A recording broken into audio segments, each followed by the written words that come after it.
this is Travis Garza, and I hope you're having a rockin' Thursday and Memorial Day weekend's over with. Hope everybody was safe and back on track with the regular schedule. Today I have a very special lady that I interviewed. She's just incredible. I mean, this woman, her name is Molly Haley, and she is 34 years old, getting ready to be 35 in June. And she has 3 kids, 10, 7, and 4, married. She's a teacher, a kindergarten teacher, and of 11 years. So this is a busy mom. This woman is married, kids, 3 of them, teaches school, so she's very active, very busy, has little time in her schedule. And I want you to watch her story today. Again, it's my series called Before and After, where I am just pretty much tired of the before and after Photoshop pictures that you're seeing all over the internet and billboards, all enticing you to come to get these kind of results when in fact they're not real results. So what better way to actually show you real people with real lives getting real results than to videotape and interview them. And again, these interviews are 30 minutes in length, but they're well worth your time. So find a time when you can sit down, your quiet time, and listen to what Molly has to say. She's got words of wisdom. This lady had to get organized with her busy lifestyle, and she has done phenomenal in the results department. And she just made it a lifestyle. And I can't get across enough to people that you have to get rid of the mindset of a quick fix and easy and transfer over to lifestyle. For all kinds of reasons. I mean, this lady's got, you know, a 10-year-old, a 7-year-old, a 4-year-old to keep up with, and you know, she's 34 years old. I mean, it's not like she's 19, and so, you know, she's working the system, she's doing great. I'm so proud of her. Just can't tell you enough how impressed I am with what she's done with her life. So, let's get right to it, and I give you Molly Haley. Hey, this is Travis Garza, and today I'm sitting here with Molly. And Molly is, first of all, I want to thank you so much for coming and sitting here. We call this the hot seat and some of my programs that we do. And deal is, it takes a lot for a person to come out of their comfort zone and sit here and talk about their story. And just so much these days is going on with photoshopping, and people sit out there and, is that really that person changed? Is that really a difference in that person, or has that been photoshopped? And for you to sit here, ladies, and sit here and actually hear someone talk about where they started out and where they are today, I just think it's huge. I think it's real world, it's real life, and that's what we're doing. And so anyway, again, thank you, Molly, for coming out and sitting here. I mean, these people are nervous wreck doing this, but I love them for doing it big time. First of all, Molly, everyone has a story, and wanting that knows they need to lose weight, and for many reasons, you know, a lot of people are like, you know, I need to lose weight because I want to look better. Blood pressure, cholesterol, health purposes, diabetes, you name it. There's all kinds of reasons to lose weight other than just cosmetic. So, you know, what we want to do right now to start with is, what is your story? Before meeting me, where were you at in life, mentally, physically, before getting involved with my fat loss camp? And just to give you an idea, you know, this is Molly when she started right here. And I mean, that took a lot for her to give me that picture. But you're looking at her, you know, how she used to be, and this is the new Molly. And so anyway, where were you at before you met me? Well, I was just fat. I was just fat. Yeah. How's that? I think a lot of my weight gain came from having children. Okay. Sure. I never was an athlete. I never was active through high school or anything like that. I was in pageants in college. Cool. And I had a trainer for that, and I got very thin for that. But then I went right back to my normal, which was kind of just round around the edges, Sure. and then bigger. And then got married, and once I started having kids, I gained over 60 pounds with my first pregnancy. Wow. And then never, you know, after her, I did get a lot of it off, but then gained a lot more with my second, gained a lot more with my third, and it just kind of kept going up from there. So I was just big. I was unhappy. I was grouchy. I was... you know, typical woman, never happy in my clothes, never thought I looked good, always wanted to be skinnier, just not happy. I Sure. mean, not happy with anything, and it goes into all parts of your life when you're not happy with yourself. Oh, you're so right. Yeah.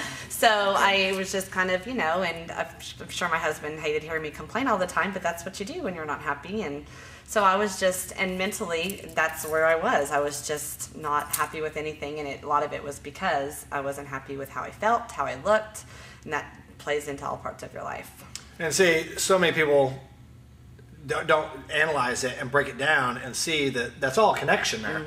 And there's like, men are like, why are you unhappy? What's wrong with you? Right. And, females are very protective about the way they look, the way they fit in their clothes is huge. Yes. I mean, you can be a little overweight, and if you're fitting in your clothes okay, it's not a big deal. But when you're having to, start going up dress sizes, that's a big deal to females. Yeah. And a lot of men don't get that. Or when everything you put on is too tight. Yes. And, it just And then you're frustrating. trying to make it look right. Yeah, trying to make adjustments and do the camouflage. Yes. Yeah. I was good at that. Yes. What are some things that, before you came here, that you tried to lose weight? And in your opinion, what happened to cause those things not to work long term? So, like, what are some things you tried? Like all of us, we tried everything, up Yes. and down, yo-yo dieting and Yes. everything. And I was your typical try it all, order this, order that. I'd done Weight Watchers many times, Okay. and that was one, and that's what did work initially after my first child. Sure. And I got thin, but then I got big again. Right.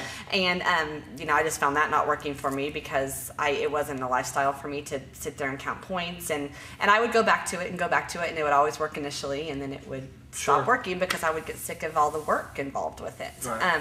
I've tried, over-the-counter supplements. I did try one or two prescription things from, but Sure. just a little bit of this, a little bit of that. I would try different workout programs. I would sign up for classes, or I would sign up for a gym. And again, it would work for a little while, but I'm not a big fan of the gym because it didn't work for me just going and trying to figure out what to do on my own. Right. I needed more direction, and it was hard to get to certain classes with my schedule and my life. And so everything I tried was just a quick fix that didn't fix it for good. Right. And she's in the category with 99% of the people I encounter over my 28-year career. And she hit a nail on the head there when she said the gym thing doesn't work because you go in there and have to figure things out. And I have revealed today for the first time in other interviews that I tell people all the time, everyone needs a coach. The workout needs to be laid out for you. You need a blueprint to succeed. And I have a coach. And a lot of people crack up when they hear like, what? People have called me a guru and all these names. I don't understand how I get those names, but do you have a coach? And why? I'm like, because I need to be held accountable for me to succeed in certain areas of my life. So everyone needs a coach, and there's nothing wrong with that. Even though people always come to me and say, well, I know what I'm supposed to do. Well, we also know what we're supposed to do, but if you have someone you have to account for and they're your coach, it makes a big difference. So great. And all diets work. All programs work. Weight Watchers works. They all work. But she hit the nail on the head again when she said it wasn't a lifestyle. And when you're counting points, or you're doing packaged foods, or you're trying to do things that really aren't what's natural in our makeup, eventually that becomes a burnout and you're not going to do it anymore. You've got to find something that you say, I can do this forever, and find balance in your life. Don't be obsessed with working out and obsessed with eating perfectly all the time. Find that happy medium there that's balanced and gives you progress over a period of time. So good stuff there. I know weight loss, that's the main reason people seek me out. I mean, I get a call, I initially want to lose weight. I always do what's called peel the onion. I sit down in counseling sessions when I'm coaching, and I start peeling back the layers after the weight loss topic comes up. And I always find tons of reasons why people also are wanting to lose weight. So is there more than that with you seeking, along with weight loss, was there more to it than that? Well, I think confidence is a big one that I found. Think about that. That's I feel so much better about myself now. It's amazing when you get compliments how great that makes you feel. Yes. I mean, if people noticing what you're doing. But then I just feel like I'm a kindergarten teacher. I work full time, 21 kids all day long, 3 kids at home as soon as I get home. Little kids, not big kids. They're not doing their own thing yet. And I needed energy, and it's given me so much more energy, just my whole lifestyle change. I get home and I'm not burnt out, I'm not tired. It's just a huge change in that. And then I think I told you one time too, right after we did our Vegas project, I went to the doctor, and he was taking all my vital signs. It was just a checkup, and he said, are you an athlete? Do you run all the time? And just from checking my vital signs, And I was just like, oh, how do Thank you you. know that? So, I mean, obviously, it's physical, medically also changed my body a lot, which I didn't even know Yes. until he asked me that. So, Yeah. When I'm sitting down and I'm doing consultations, people say, how fast will I start seeing results? I say, if you start on Monday, by Friday, you're going to feel energy increase. They're like, what? I go, trust me. And people then, I don't say that to, they'll call me and say, is it just psychological? Or I've only been doing this for a week, but I feel better by Friday. I didn't lose any weight.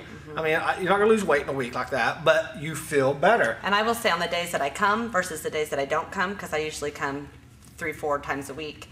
The days that I don't come, I'm more tired even than the days that I do come, Yes. just because it gives me that boost for the day. Yeah. I mean, I have way more energy overall for Right. the whole week, Right. but even just a daily difference, it makes me feel so much better on the days I work out. And trust me, Molly comes at 5:30 in the morning sometimes, and she doesn't come in all dee like that. No. She comes in like, you know, ready, but she does it, and then when it's done, she's jacked for the day. Because when they come in at 5:30, 40 people walk in like this, they leave all happy, and it's a drug. Yeah. And deal is, once you know that addiction and you know what you're going to feel like after that class, it's really hard to miss class because you know what you're missing. And but the energy level, especially 3 kids, I tell people all the time, you know, if you've got kids and you want to keep up with them, get involved with some kind of an exercise program. It makes all the difference in the world. Get your eating under better control. It'll be perfect. Those little changes and balance will go a long ways with helping you just to be a happier family person. I mean, and you know, it makes all the difference in the world. Molly, people have what I call a trigger point, and that applies to all kind of areas in life. It can be taken totally outside the fitness industry, and the word trigger point, that's when something made you snap one day, and on that day, your life changed forever. And you knew right then at that moment that you were going to find a way to get this weight off and make a lifestyle change. What was your trigger point? Because you tried a lot of stuff. And a lot of people say, well, I tried this and this, and then bam, this happened, and man, the whole mindset changed. Right.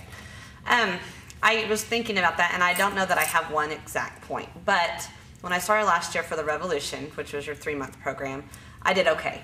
I lost weight, Right. but I had a lot of weight to lose. Right. But I was just kind of doing it okay. And then once we got to May, when I did sign up for one of your competitions, I started seeing such a big change, and it wasn't like it triggered that I knew I needed to make a change. It was when I started seeing big changes that Right. it made me say, this is how I want to be. This is Yeah. what I want to do. So now, yes, I was not happy, and I was realizing all that and kind of figuring all that out through the process. Right. But it was more for me that once I kind of took that step and really challenged myself, and I even, when you gave those diets and I was debating, I wasn't really sure what I was going to do and how I was going to do it, and it took a huge leap of faith for me to just say, I'm going to do this, I'm going to do it full out, and I did. And then I actually saw the changes that I made, and that was my trigger point to, this is how I want to be, and this is how I feel good, and it was actually seeing things happening that made me decide, this is what I want to stick with. And it was something you could live with. Right. And that's a huge key, ladies. Find a program you can live with, and you're smart and you're intelligent. And I tell people all the time when they engage in quacky programs, I'm like, you know, we're smart people. You know that's not lifestyle. I mean, yes, it will work, and people love it. They drop 20 pounds on something. I'm like, think about what's going to happen after that. Right. Can you keep doing that? Because what I see time and time again is somebody gets on a program, they drop the 20 pounds on some weird thing, and then I feel sorry for them because when it's over and they get that back, depression sets in. Not hardcore, but I mean, still, it's just a downer that you did that, and then it came back, and they're like, why is this happening to me? Right. It never was designed to be long term. It was designed for a quick fix. Right. So finding that balance again is something that works. What changes have you seen since starting my program? And like, how many months have you been with me now? 14. 14 months, so 14 a year and 2 months. Yeah. So over a year here.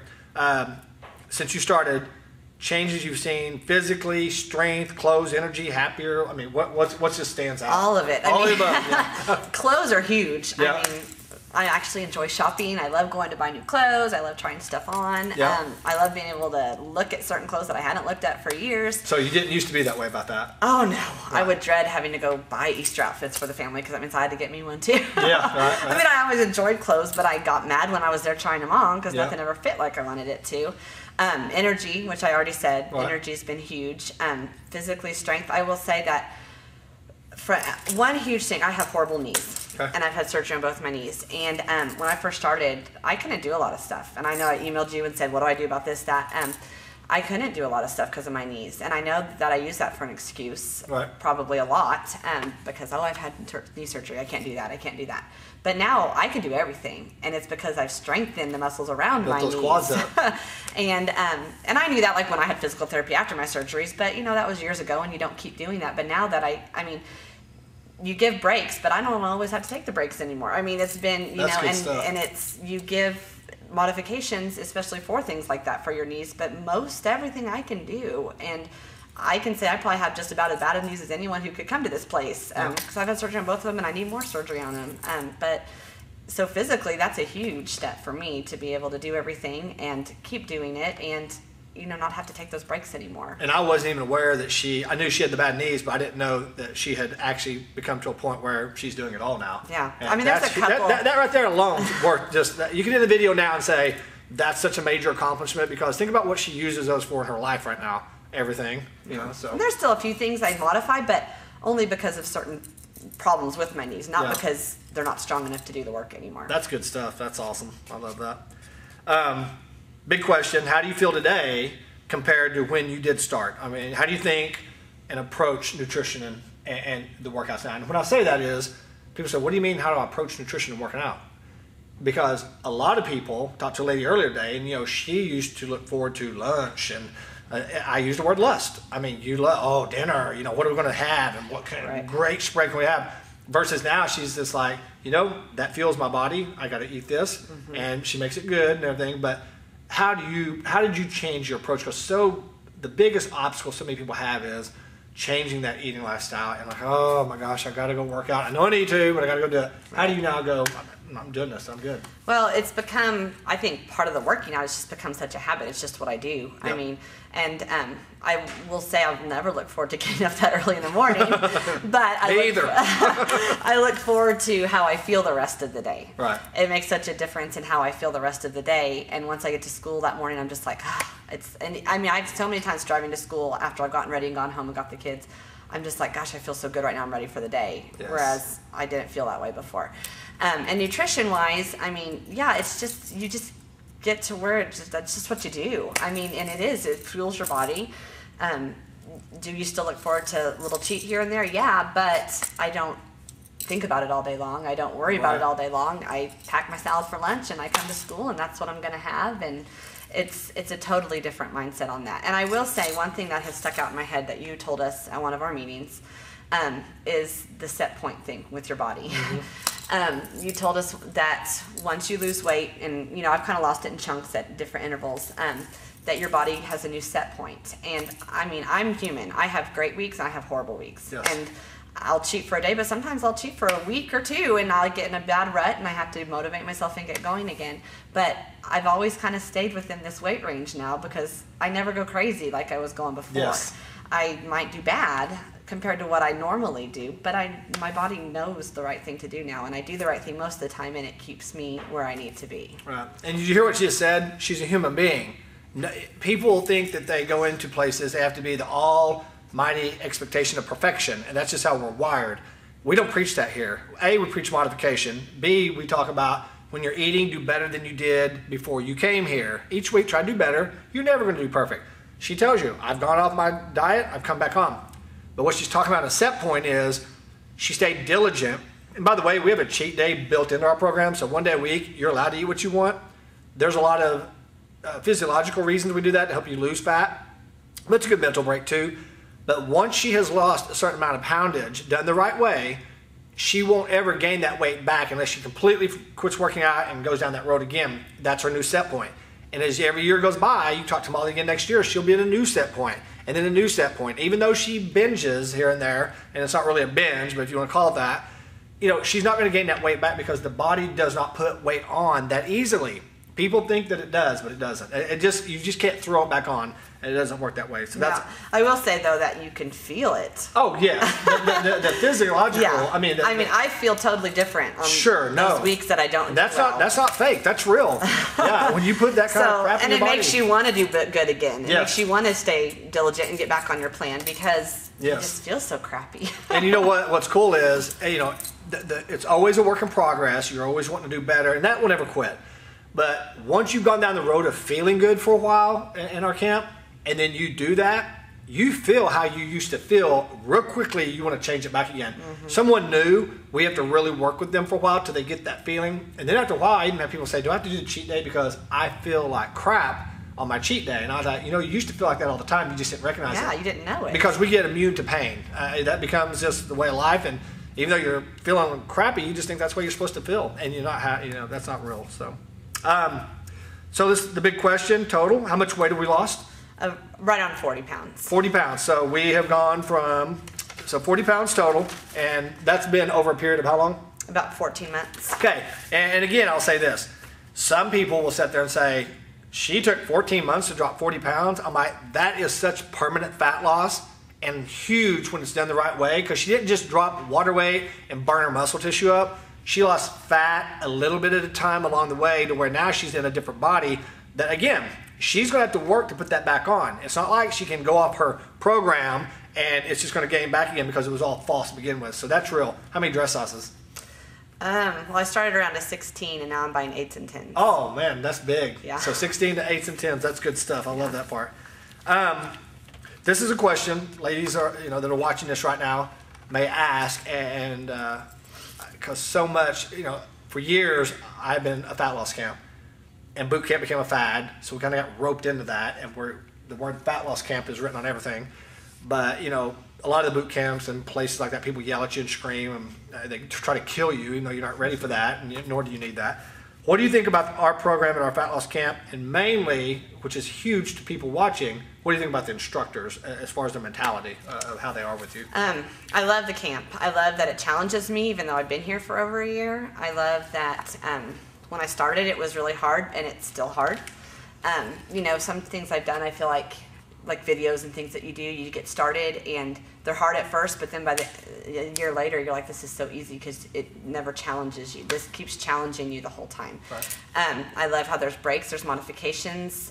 It's just a perfect workout for me because I know I can do it, but I know if I need to stop, I can. And the instructors are great. I mean, I feel like I have friends here. I can text you anytime I need to. I can call you anytime I need to. The other girls are all, I mean, when I come in here, I just chit chat with them like I know them, like they're a buddy of mine. It's never, there's never like that barrier where you can't talk to them or you can't say anything. And I mean, we in here joke around and play around. It's just really laid back, easy going, and I like it a lot. Well, she paid me the highest compliment because a lot of people in my private world, people know what I go through, and as far as in regards to my camps. I live and breathe to try to make everyone, all 200 people, you know, in my camps feel like they're part of something.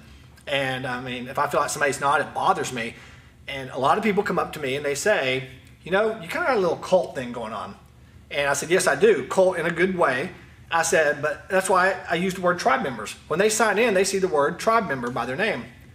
Years ago, I said, I want this to be a tribe, meaning, you know, it's like Cheers. Everyone knows your name. Yeah. I don't want you to be, I've been a part of the big gym box thing, and you're a number. You swipe your deal in and a number comes up, and that's what you are. And although we are very results oriented, I mean, that's my motivation. You know, I want you to get results, and I'll do anything short of bribing you to get in shape. That's why we have so many programs. But I want you to also feel like you're part of something. And people walk in, and these days, people need to belong to something. Like she said, these are my friends. I can talk to the instructors. You can text me. I'm getting ready to put a sign up, a banner as big as this in here that says, ask Travis anything, and my phone number is going to be underneath it so you can text me. Because so many people in here don't realize they can talk to me personally. And I want them to know that. Look, text that number there. I'll answer your question. Yeah. But that's huge because you know what?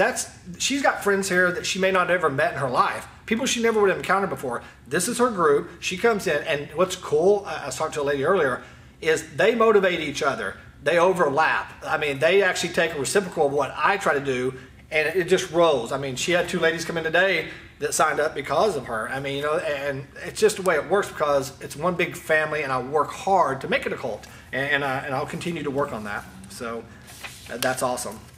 And lastly, as I've spoken with people in my private setting before, there's a lot of women who tell me, you know, I'm watching this right now, and they're where you used to be, and what I call a painful place. And if you rewind this, she was in a painful place. And people say, oh, you mean like she has an injury? No. Did you hear what she said? I was not happy. I was gripey to my husband. I was in a bad mood. I mean, those things, that's pain. That's someone inside. If you see somebody in a really bad mood, most of the time, there's usually something going on behind that. And a lot of people take that so personally. It's like, oh, that person's just a bad person. No, there's something going on there. And so secretly kept inside the pain. They're hiding behind the computer where it's safe, watching this, secretly wanting help. That's what I hear from people who I sit down with in person. What do you say as a woman to a woman that it's where you used to be? I mean, what can you tell them to help them understand that they're not alone? Well, I mean, it sounds cliche, but if I can do it, no. I mean, anyone can do it. You know, you just gotta step out of your comfort zone. You gotta make the choice, and it's all mental. Yep. Make the choice to make a change. You know, I work full time. I have 3 kids. I'm busy. I do stuff at church all the time. I'm never home. Yep. You know, by the time I get home at night, you know, it's 9 or 10 o'clock before I even sit down. But you have to make that choice to get up at 5 in the morning and come and make yourself feel better and make a change in your life. And my big thing has been finding friends to do it with me. I think it's really important, you know, like we said, there's friends here and you interact with people here, but not only is my really good friend one of your instructors, so she kind of got me started to begin with, but now I have a group of girls in my neighborhood and we just take turns carpooling and we text the night before, who's driving, who's picking up. And I love this. I didn't know this. I love this stuff. We all get in the car together, we go around the neighborhood, pick each other up. There's, I mean, a group of us and we just all come together, and you know, it makes it a lot easier when someone's texting you the night before saying who's driving, who's picking you up. So that's been huge for me. I love that. When I first started, there wasn't that, and then I kind of recruited another, and now I've kind of got my group going in my neighborhood, and we do it together. And I think that's huge. Not only to have friends that go with you and work together, but then, like you said, the group when you get here. Once you get here and plug in, you start. I mean, I met so many people here that I didn't know. Yeah. I did know some of them. Someone walks in, and I do know them because they from church or from school, you know, and they don't know I'm here, I don't know they're here, and then I'm like, oh, another friend to hang out with. So, but that's been huge for me, having a group, and even my friend that was already here, Julie, you know, just knowing she was going to be here, so I was meeting her here. Right. I felt that kept me more accountable. But don't do it alone. That's my big thing. Yeah. Don't do it alone. Find someone to do it with you. Find a friend. But anyone can do this. You just got to make a change. You know, she just gave me an idea. That's so cool. I mean, if you're sitting there behind the computer right now and you've been watching this stuff for years, you know, she actually evolved that when she started on her own, if you want to call it that. But if you have 4 or 5 of your friends and, you know, you're scared to go forward with something, any program, it doesn't have to be mine, just anything, get a group together and do what she just said. That's incredible stuff. I mean, that is, people pay for that kind of information. And that's something that people, when I go out to California, I'd pay to hear, is get you a carpool and take turns bringing each other. Get here by 5:30 so you're doing it as a team. So that's the key. That's coaching. You're accountable. Someone's holding you accountable. And that's good stuff. And, you know, the fear factor, I call it paralysis by analysis. You sit there and you analyze it and you're paralyzed and you can't move. And fear, an acronym I use all the time, is false evidence appearing real. I mean, God didn't put fear in us. It's just something we put in there, to me, that just the unknown, and I don't know how it's going to be. And I get that. And that's why we're doing this, to let you know, there's places out there that actually care and are human and treat you like humans. And, Molly's a perfect example of that. And, this lady, she actually said, she can do it, you can do it. And again, it was a big thing for her to come out here today and do this. And people always say, hey, how come you put I love you at the end of your emails? Because I do love you. In a worldly family way. This is my second family. And I love what I do. I'm the guy that gets up in the morning for 28 years and doesn't hate what I do because this right here, this kind of stuff here. Only one of these can make my whole year. This girl here, and I love that. I don't have to have 20 or 40. So, hey, thanks for coming out. Right. And hey, I love you. Good.